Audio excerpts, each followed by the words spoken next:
তো আজ সন্ধ্যা থেকেই মনটা একটু চনমনা কিছু খাওয়ার মন করছিল। তো গোটা ফ্রিজ খুঁজে এই যে একটুখানি বাঁধাকপি পেয়েছি।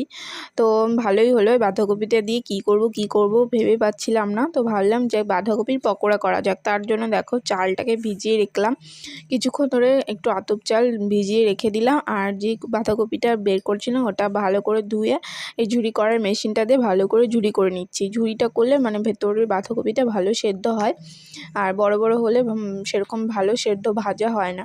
তো এরকম ঝুরি করে নিয়েছি। আর যে চালটা ভিজিয়ে রেখেছিলাম সেটা শিলপাটায় বেটে নিলাম, মিক্সিতে আর করিনি, শিলপাটায় ভালো করে বেটে নিয়েছি। আর কটা কাঁচা লঙ্কা বেটে এর মধ্যে দিয়েছি, একটু ঝাল ঝাল হলে ভালো লাগবে খেতে। আর এর মধ্যে নুন, হলুদ, লবণ, একটু জিরের গুঁড়ো, কালো জিরে দিয়ে ভালো করে ব্যাটারটাকে মাখিয়ে এখন তেলটা গরম হয়ে গেলে ছোটো ছোটো করে ভেজে নিয়েছি। এখন সস দিয়ে পরিবেশন করলাম, খেয়ে দেখলাম দারুণ হয়েছে। তোমরা বাড়িতে একবার ট্রাই করে খেয়ে দেখবে, দারুণ লাগে বাঁধাকপির পকোড়া।